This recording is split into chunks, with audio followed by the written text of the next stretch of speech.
Kita lihat dulu apa itu satelit. Satelit ini stasiun relay.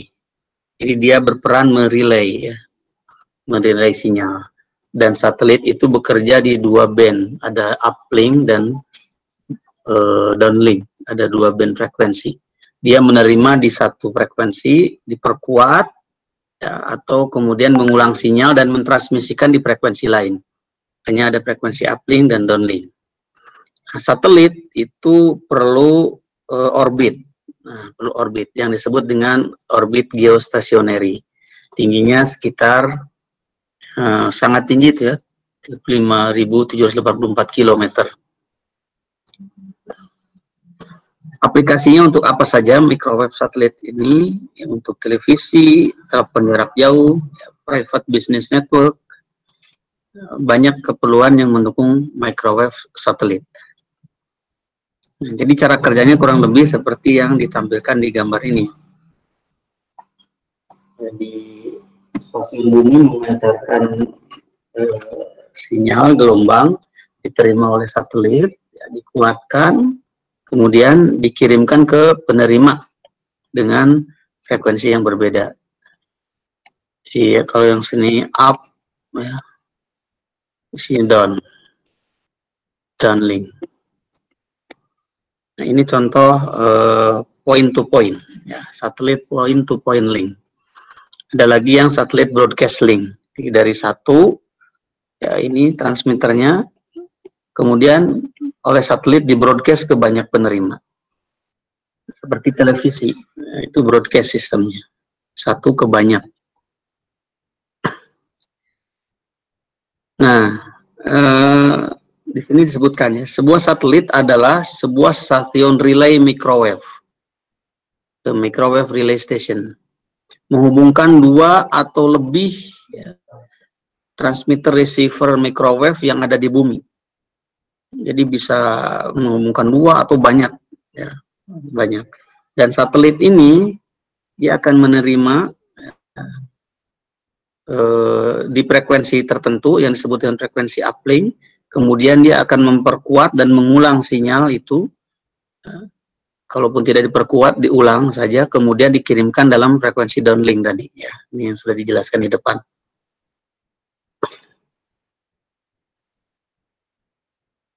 Nah, operasi frekuensi tempat frekuensi beroperasinya satelit ini sering disebut dengan transponder channel. Transponder channel itu frekuensi di mana dia beroperasi. Nah, kemudian tadi bahwa dia harus mengorbit di geostationary. Ya, ada orbit geostationary yang jaraknya 35.786 km di permukaan bumi seperti yang ditampilkan di gambar ini. Ya, yang ditampilkan di gambar ini. Dan efeknya karena sangat tinggi, ya, akan ada delay. Akan delay sekitar 250 sampai 500 milidetik. Ada yang baru datang tadi.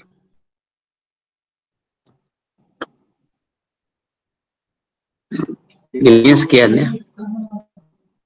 Aplikasinya ini ada televisi broadcasting, kemudian casting cuaca, ya, ramalan cuaca, prediksi cuaca, kemudian juga untuk hal-hal yang sifatnya penting seperti pertahanan, aplikasi-aplikasi intelijen, visa. Nah, ini menggunakan satelit geostationary yang orbit di geostationary yang sekitar 35.000 km tadi. Kan kita lihat VISAT. Tadi disebutkan VISAT. VISAT. Telat-telat. Itu kepanjangan dari Very Small Aperture Terminal, VISAT. Ini bentuk ini nih, seperti antena parabola. Seperti ada yang gambar nih. Ini sedang masang nih. Sedang pasang. Ini VISAT ini biasa dipakai sebagai stasiun bumi, ya, dari sebuah stasiun berbentuknya antena disk. Sudah singgung bentuk antena disk dan ukurannya kurang maksimalnya 3 meter. Tapi selalu lebih kecil dari 3 meter. 3 meter itu udah gede. Itu yang besar itu ya, 3 meter itu. 3 meter diameternya. Kalau yang kebanyakan paling 1 meteran nih kayak gini. Nah, kebanyakan antena VSAT itu mulai dari 7,5 cm sampai 1,2 ya diameternya. Kemudian data rate-nya itu dari 5 Mbps sampai 4 Mbps. VSAT mengakses satelit di dalam geostationary, ya, dalam orbit geostationary. Nah, oleh karena itu dia positioningnya juga harus disesuaikan dengan dengan posisi satelit. Arahnya disesuaikan dengan arah satelit. Kita lanjutkan. Nah, satelit itu juga ada yang disebut dengan LEO dan MEO. LEO, Low Earth Orbit. Jadi ini adalah satelit yang mengorbit dalam orbit yang lebih pendek. Kemudian ada lagi MEO, Medium Earth Orbit. Satelit yang mengorbit dari bumi dalam jarak yang ya pertengahan lah. Bukan yang 35.000 kilo tadi, tapi juga bukan yang low earth, yang pendek. Nah, ini dipakainya untuk apa? Ini banyak kebutuhannya. Antara LEO dan MEO itu punya tugas yang berbeda. Ini kita lihat ya, untuk Small Mobile Personal Communication Terminal, ya, untuk terminal komunikasi personal bergerak yang kecil, suatu network secara signifikan ini akan dalam proses pengirimannya ini transmisinya akan mengalami reduksi, ya, akan mengalami reduksi dan akan ada delay, gitu. Akan ada delay. Tadi kan sudah ada ya di sebelumnya itu sekitar 250 milidetik. Nah, tapi kalau untuk kebutuhan telekomunikasi, delay yang terlalu besar itu kurang bagus. Gitu. Komunikasi tidak akan berjalan baik kalau delay terlalu besar. Maka kemudian muncullah low Earth orbit dan medium Earth orbit. Jadi satelit yang mengorbit lebih pendek, yaitu LEO dan MEO ini. Dia akan menyediakan layanan satelit, ya, tapi jaraknya lebih pendek. The system can provide direct personal terminal to personal. Jadi dia akan membantu ya menyediakan personal terminal to personal ya.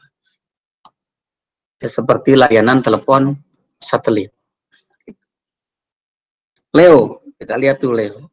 LEO ini, low Earth orbit ini, ya, ini mengorbit di sekitar 400 km di atas permukaan bumi.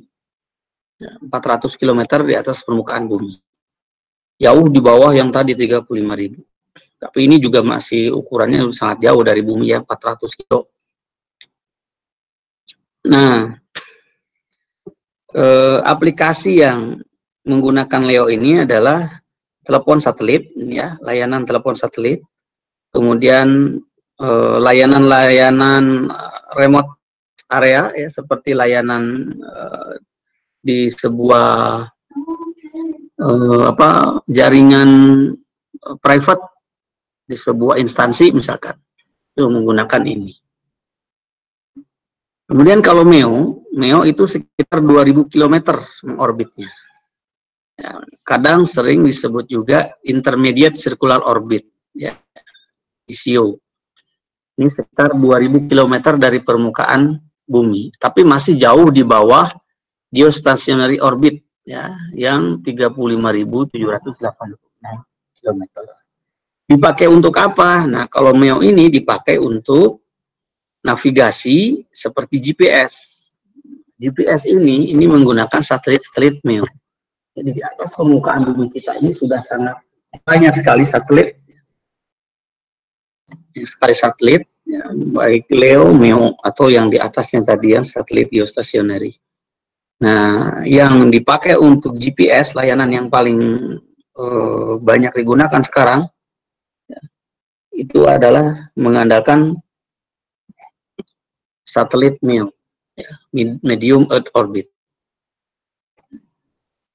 Alokasi frekuensinya. Rentang frekuensi optimum untuk transmisi satelit ini antara 1 sampai 10 giga. Ya, antara 1 sampai 10 giga. Ini yang optimum. Kalau di bawah 1 giga, ya ini akan secara signifikan dia mendapatkan noise dari sumber-sumber di alam.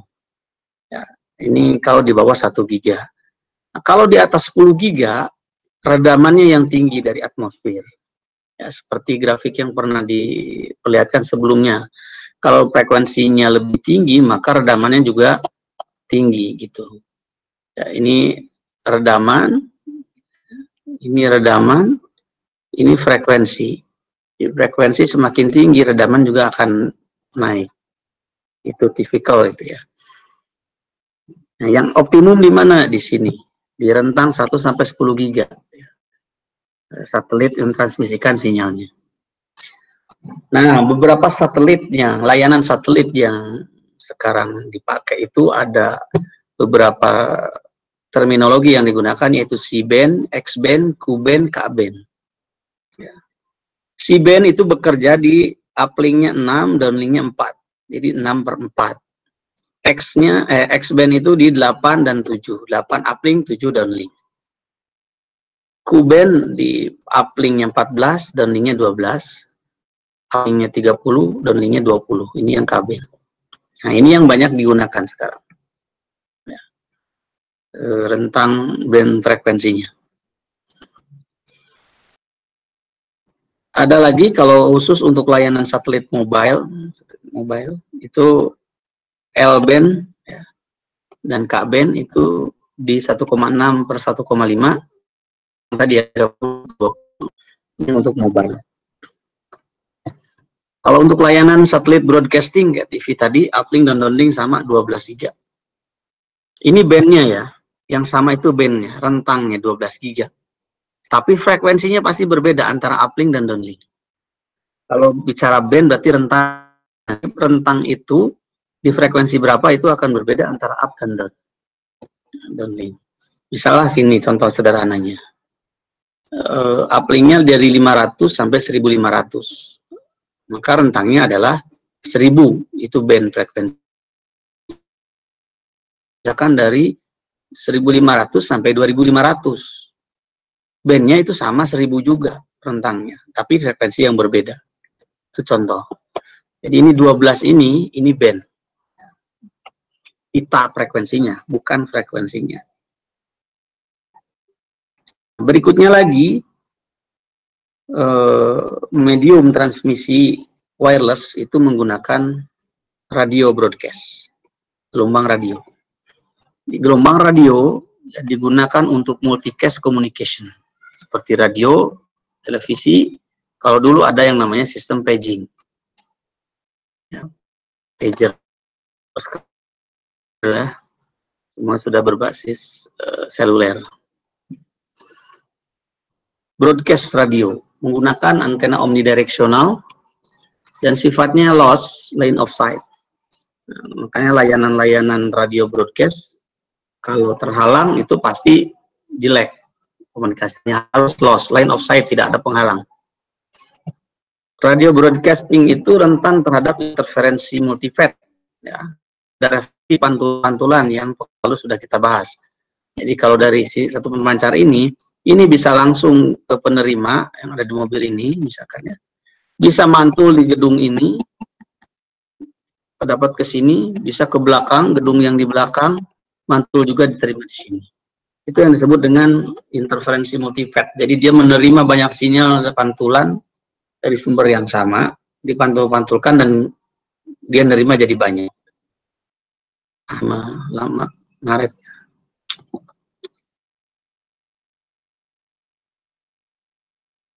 Aplikasinya contohnya apa? Radio FM, televisi UHF dan VHF. Ini menggunakan broadcast radio. Nah, physical description-nya omnidireksional, ya, sifat pancarannya. Kemudian aplikasinya tadi sudah disebutkan ya, untuk radio broadcast ya, AM, kemudian FM, dan kemudian TV UHF VHF. Nah, ini beberapa contoh. Dan dia bisa menggunakan skywave, ya, gelombang propagasi langit. Nah, ini yang kemarin kita bahas. Ya. Ini propagasi yang dia pakai bisa skywave, bisa ground wave. Bisa ground wave, mengikuti permukaan, bisa juga skywave. Propagasinya dipantulkan ke lapisan ionosfer. FM broadcasting, TV broadcasting, ini contoh-contohnya ya.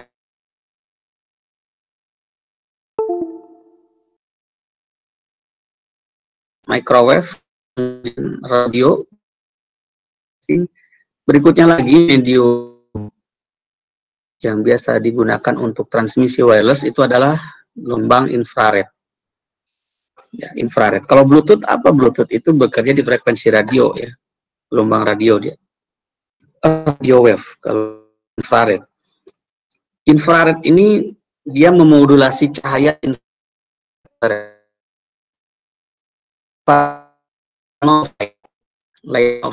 Atau refleksi, dipantulkan. Makanya kalau kita pakai infrared itu bisa dicerminkan pakai cermin. Cerminkan. Kemudian dia diblok oleh dinding. Kalau oleh penghalang yang padat, dinding dia nggak tembus. Tidak bisa mentransmisikan sinyal. Dipakai untuk apa? Ya, diantaranya yang paling familiar infrared itu adalah TV, remote. Ya, remote TV. Ya, jadi dia doesn't penetrate walls, tidak bisa menembus dinding. Kemudian tidak ada isu dalam hal alokasi frekuensi. Jadi nggak kayak radio. Gelombang radio itu harus ada yang memanage. Kalau nggak bisa tumpukan kan. Contoh radio, kalau nggak di-manage izin frekuensinya bisa tumpukan, numpuk jadi nggak jelas. Jadi di saluran yang sama. Nah, kalau infrared ya itu tidak perlu, tidak ada isu dalam masalah pembagian alokasi frekuensi. Selain tadi remote TV, bisa juga dipakai infrared wireless LAN. Membuat LAN di jaring menggunakan infrared, tentu masih sangat asing di kita. Masih sangat wireless menggunakan infrared. Jadi sinyal infrared dapat digunakan untuk short range communication ya, di area terbatas, in the closed area, using line of sight propagation, menggunakan propagasi loss, line of sight. Tidak boleh ada penghalang. Itu infrared ya, digunakan untuk komunikasi jarak dekat di dalam area yang terbatas using line of sight propagation, menggunakan propagasi loss. Oke, sampai situ mengenai media transmisi. Nah, sekarang nih materi tambahannya. Tadi kan kita sudah banyak dari kemarin, pekan lalu, bicara tentang transmisi, penguatan, dan pelemahan. Maka ukuran yang biasa digunakan dalam menghitung penguatan dan pelemahan sinyal itu adalah desibel. Desibel ini ukuran yang sangat mudah. Kenapa? Karena desibel ini ukuran logaritmis. Ukuran logaritmis itu memudahkan dalam proses matematik. Karena ukuran yang dalam bentuk logaritmis itu perkalian bisa jadi penjumlahan, pembagian bisa jadi pengurangan. Jadi bisa langsung menggunakan tambah dan kurang. Kita lihat contohnya ya. Nah, desibel itu ini nama orang ya, diambil dari nama orang yaitu Alexander Graham Bell. Nah, Alexander Graham Bell. Nah, dia ya, menemukan sebuah ukuran yang bisa dipakai untuk penurunan dan penguatan daya sinyal. Jadi, bicaranya daya sinyal. Power loss atau power gain. Penurunan daya sinyal atau penguatan daya sinyal. Satunya desibel. Ini untuk menyatakan power loss atau power gain dari sebuah proses transmisi. Dan desibel ini adalah satuan daya yang sifatnya logaritmis. Dan pertama kali ditemukan oleh Alexander Graham Bell ini. Ya, untuk menghormatinya, namanya dipakai nih, Bell. Desibel. Ini orang lahir tahun 2. Bagaimana desibel bekerja? Kita lihat. Ini adalah daya input, ini daya output. Nah, penguatan atau pelemahan itu kan membandingkan daya output terhadap daya input. Kalau output lebih berarti terjadi pelemahan sinyal. Kalau daya output lebih tinggi berarti terjadi penguatan sinyal. Maka di dalam ini ada G itu adalah gain, bisa juga L itu adalah loss atau pelemahan. Gain, hitungannya sederhananya adalah ini. Daya output dibagi daya input, itu gain. Gitu. Ya. Kalau misalkan tadi daya outputnya lebih kecil, maka ya ini terjadi yang namanya pelemahan, loss. Gitu. Itu loss. Atau jadi gini ya, gain sama loss ini rumusnya sebenarnya nggak perlu dibolak-balik. Gain itu daya output dibagi daya input. Kalau misalkan hasilnya itu bentuk pecahan yang kurang dari satu artinya PI-nya lebih besar dari PO. Maka artinya itu terjadi penguatan. Tapi kalau lebih dari satu berarti terjadi apa? Pelemahan. Pelemahan, Pak. Pelemahan. Ulangi. Kalau lebih dari satu berarti pelemahan. Pelemahan ya. Kenapa? Hah? Pelemahan gitu? Ini ulangi lagi ya. G itu adalah P out dibagi P in. Kalau daya outputnya dibagi daya inputnya itu kurang dari satu, artinya apa ini? Pelemahan. Kalau kurang dari satu artinya apa? Penguatan. PI-nya lebih besar kan? PI-nya lebih besar ya? Kalau kurang dari satu kan? Iya, Pak. Nah, berarti PI jauh lebih besar dari PO. Dan ini adalah loss. PO-nya lebih kecil. Tapi kalau misalkan lebih dari satu berarti PIN jauh lebih kecil dari PO. Maka ini terjadi penguatan, gain. Itu aja patokannya. Ya, nggak perlu dibalik lagi pakai rumus yang bawah ini. Jadi rumus ini nggak perlu lah yang bawah ini. Cukup rumus ini aja. Nah, itu gainnya. Ini dalam desibel, tadi kan satuannya desibel. Desibel berarti 10 log gain. Nah, 10 log gain.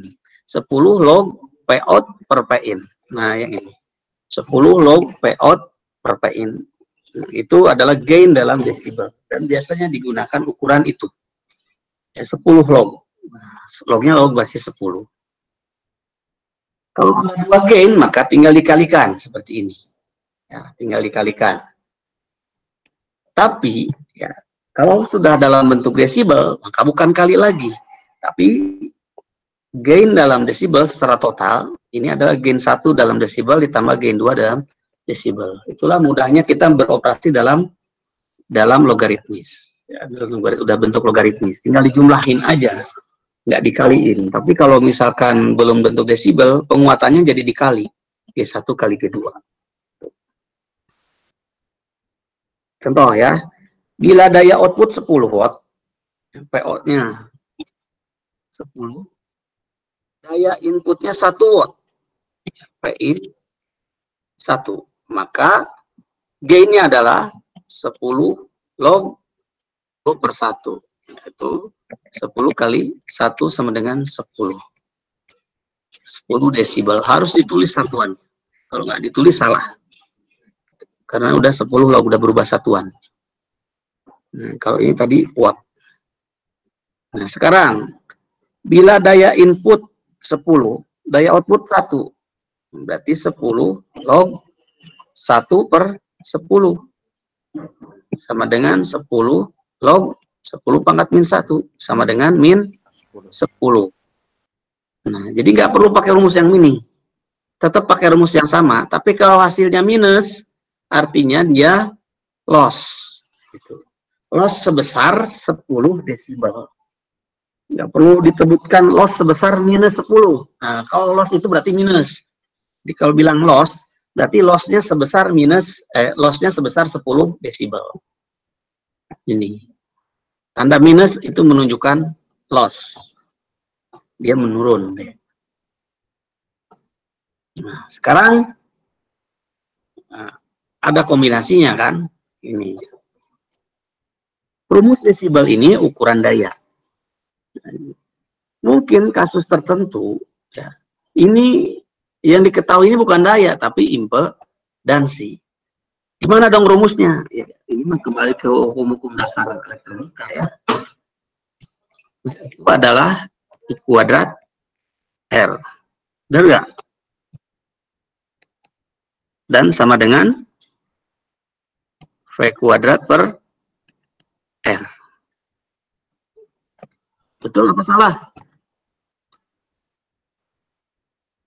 Benar nggak? Betul, Pak. Betul, Pak. Ini ya, ini berubah ke sini. Tahu ya, ini berubah ke sini. R itu impedansi. Kalau ini impedansinya resistor aja R, tapi kalau impedansi dan ini Z. Jadi P adalah V kuadrat per Z. Nah, yang diketahui itu adalah tegangan dan impedansi. Gimana dong hitungnya? Dia ini dalam desibel. Ya pakai ini. Itu pakai rumus ini. Itu 10 log P out per P in. P out per P in. Sama dengan 10 log P out itu berarti VO kuadrat per Z. Gitu kan? Ya, di VI kuadrat per Z.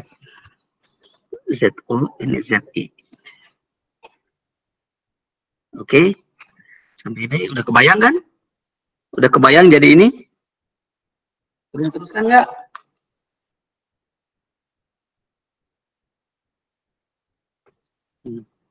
Halo? Sudah kebayang belum dari sini ke sini? Bisa ulang lagi nggak, Pak? Agak. Nih, P itu adalah V kuadrat per Z, bener nggak? Ini kan V kuadrat per R kan? R itu kan Z, Z itu impedansi. Kalau per R itu karena impedansinya hanya ada R. Nah, secara umum aja dulu kita tulis Z. Berarti per R. Nah, V kuadrat per Z. Berapa gainnya dong kalau gitu? Rumus gainnya kan ini. Gain adalah 10 log P out per P in. Berarti 10 log VO kuadrat per ZO dibagi VI kuadrat per ZI. Gitu. Itu input, itu output. Dilanjutkan, jadi 10 log VO kuadrat per ZO ya, dikali apa? ZI per VI. VI kuadrat. Tuh. Udah sampai sini. Udah kebayang belum? Sudah, Pak. Sudah kan? Sudah. Ini bentuknya perkalian. Sudah, Pak.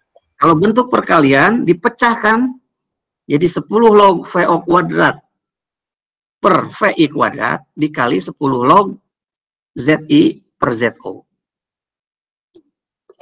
Ini kelihatan nggak tulisan saya ke samping ini? Terlihat, Pak. Pak. Ini kalau dipecah jadi 10 log VO kuadrat per VI kuadrat atau kuadratnya kita keluarin nih. kuadratnya dikeluarin gitu. Ditambah 10 log ZI ya, ZI per O. Tuker nih posisinya. Masih kelihatan? Kelihatan nggak uretan saya yang ke samping? Terlihat Pak. Kelihatan, Pak. Kelihatan Pak. Terlihat Pak. Ya. Nih 10 log, 10 log, 10 log. 10 ini kan di luar, jadi semuanya ada. Di sini ada, di sini ada. Karena dikalikan 10 dua-duanya. Nah, kalau udah kayak gini, terus 2 ini ke depan kan, kali ke depan, jadi 20. Nah, inilah jadi 20 yang di depan. Saya buletin kuning. Karena angka 2 ini pindah ke depan kali. Ya, jadi 20 log per V in ditambah 10 log Z in per Z out. Gitu. Nanti gimana kalau yang diketahuinya arus? Ya Anda harus bisa ngotak-atik lagi dari rumus yang sama gitu.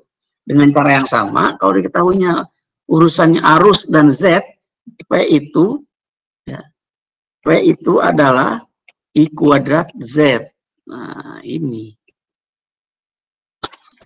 Nanti dari situ Anda akan dapat lagi.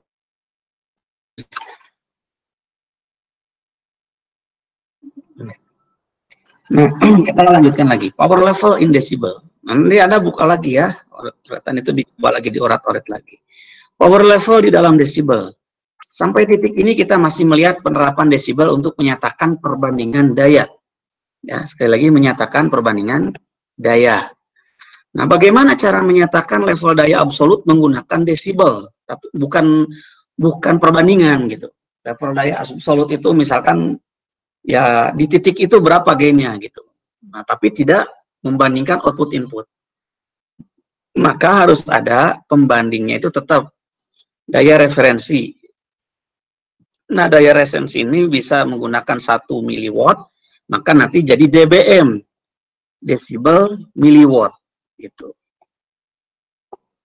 Nah, pembandingnya misalkan 1 miliwatt. Si Raka Dijan ini orang mau selesai. Raka, kenapa telat sekali? Orang mau selesai baru masuk.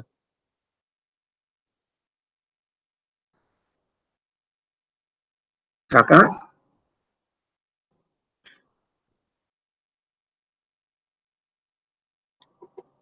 Kita lanjut ya. Nah, yang bisa dijadikan referensi itu 1 miliwatt atau 1 watt. Kalau 1 miliwatt berarti itu daya dalam desibel miliwatt. Desibel mili atau desibel miliwatt, kalau ini desibel watt. Jadi pembandingnya bukan lagi bentuk perbandingan antara output input, tapi terhadap sebuah nilai referensi. Daya di satu titik terhadap referensi perbandingan input output di titik. Tuh, desibel. Jadi 10 log P per referensinya 1 watt atau 1 miliwatt. Nah, enaknya di dalam bentuk desibel, karena dia bentuknya logaritmis dan itu dayanya level daya absolut, maka mau desibel mili, mau desibel watt, itu nanti bisa dijumlahkan langsung karena hasilnya akan sama, nggak perlu repot-repot menyamakan dulu satuan. Bisa langsung dijumlah gitu, enaknya dalam desibel. Contoh, P1 1 watt di sini nih, ya di titik ini. Kita break dulu sebentar ya, nunggu azan.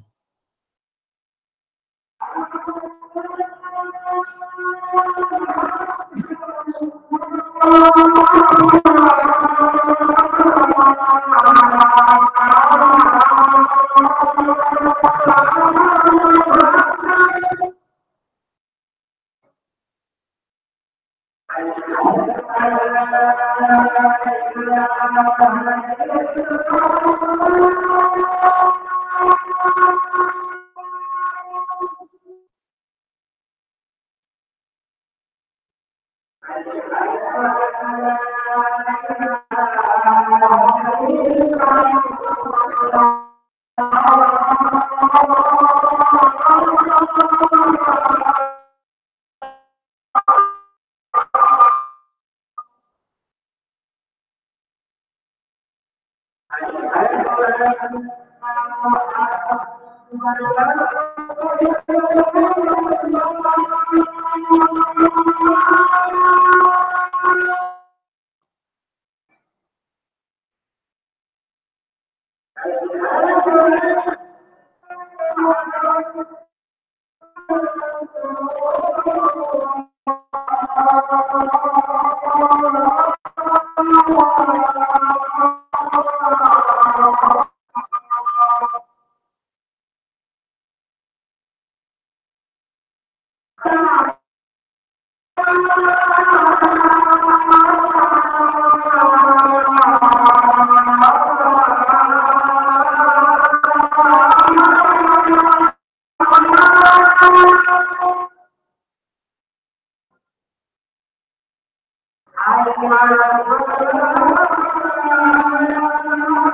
sebentar ya.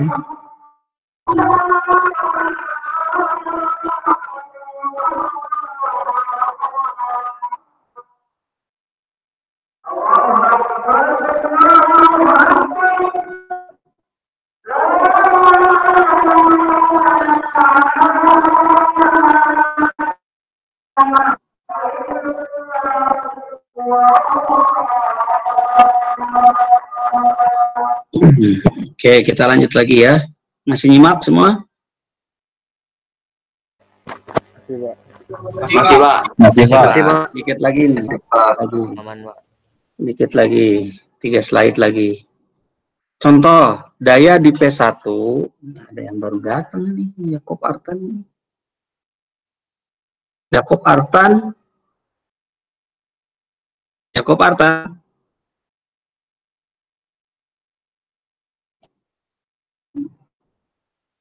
Ingat kuliah gak nih? Yakob Artan. Baru masuk. Halo? Nggak nyimak juga?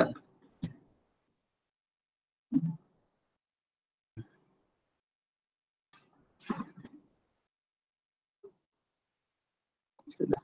Catat dulu.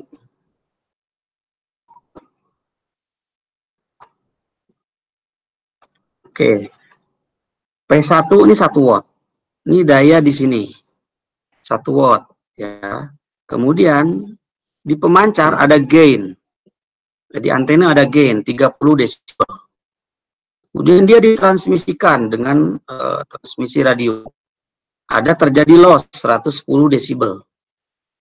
Di antena penerima ada gain lagi 30 desibel. Nah, pertanyaannya, berapa 2 dalam dBm? Berapa watt? Harus kita kembalikan ke ukuran asli. Berapa dBm dulu, kemudian berapa watt. Nah, sepintas kita bingung kalau memandangnya ini bukan ukuran logaritmis. Beda-beda satuannya. Nah, tapi dalam ukuran logaritmis itu menjadi sangat mudah karena bisa langsung saja dijumlahkan, tak perlu Anda pusing. Ya, pertama. 2 ya, dalam dBm ya, itu sama dengan P2 yang diterima ini adalah 30 dBm. Yang mana dong 30 dBm? 30 dBm ini adalah P1. P1 kita ubah dulu ke dalam bentuk dBm. Kenapa ubahnya ke dBm? Karena yang ditanya dBm. Gitu. Katanya ditanyanya dBm. Gitu. Kalau dB ini semuanya dB, dB, nggak ada dBm-nya. Nah, sementara yang ditanya dBm, maka kita ubah dulu satuan inputnya dBm. Ya, itu 10 log 1000 ya. 1000 itu dari mana? Ini 1 watt per 1 miliwatt. Gitu. 10 log 1000, 30 kan? Nah, ini kan 10 pangkat 3, 3-nya ke depan jadi 30. Ini 30 dBm. Positif, karena di sininya tidak disebutkan. Di titik itu, di titik tertentu itu positif pasti. Karena dia bukan bicara pelemahan atau penguatan, tapi daya absolut. Positif, 30. Nah, di sini berapa dong di P2 dBm? Tinggal jumlahin aja keseluruhannya, itu adalah daya di sini. Dalam bentuk dBm, yaitu 30. 30 itu di titik awal di sini. Ya. Kemudian ditambah 30 dB yang ini. Kemudian ini ada loss 110, berarti dikurangi 110 dB. Ditambah lagi penguatan di antena yang ini, penerima 30 dB. Hasilnya adalah P2. Itu. Hasilnya adalah P2. Berapa P2-nya berarti? Ya tinggal jumlahin aja. 30, 60. 60 min 110 itu adalah min 50 ditambah 30 jadi min 20 dBm. Min 20 dBm itu berapa watt? Balik lagi ke rumus yang tadi. 10 log P2 per 1 miliwatt kan? Itu sama dengan minus 20. Coret. Jadi log P2 per 1 sama dengan minus 2. Nah, ini udah log-logan kan? Dapatlah nilai P2. P2-nya sekian miliwatt dan dikonversi jadi 10 mikrowatt. Gitu. Ya, minus 2. Berapa P2-nya? Ya kan 1. Log P2 sama dengan min 2. Berarti berapa P2? Ayo. Ada yang jawab nih. Log P2 adalah min 2. Berarti berapa P2-nya?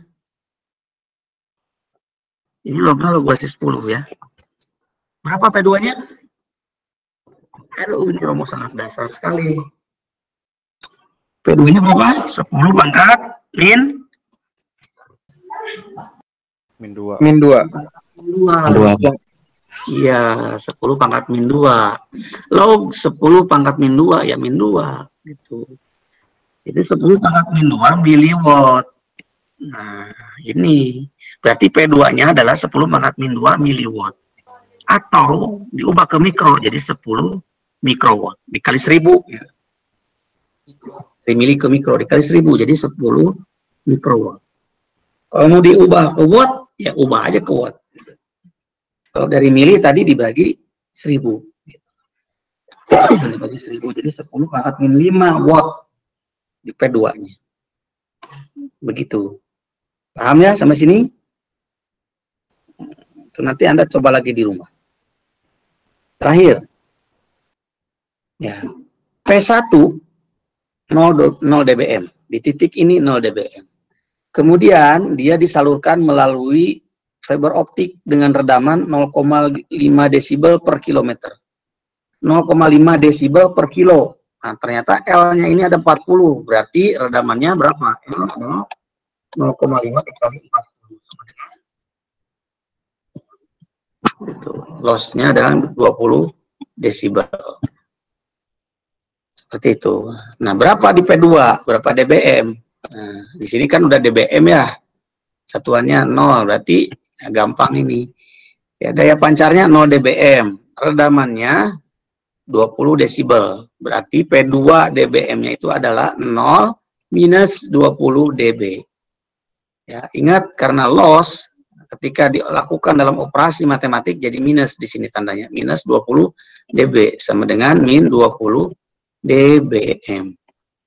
Udah, di P2-nya dapat min 20 dBm. Oke. Sampai sini ada yang tanyakan nggak? Nanti Anda buka lagi di rumah ya. Nanti saya akan kasih latihan-latihannya untuk menguji kejelian Anda.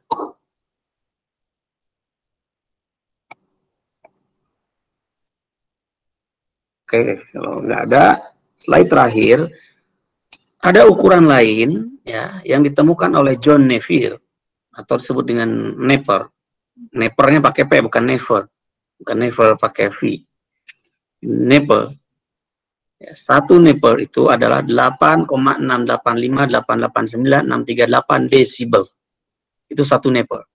Atau dibalik, satu desibel itu adalah 0,115129254 Neper. Gitu. Ini satuan lain ya dalam bentuk Neper, tapi jarang dipakai.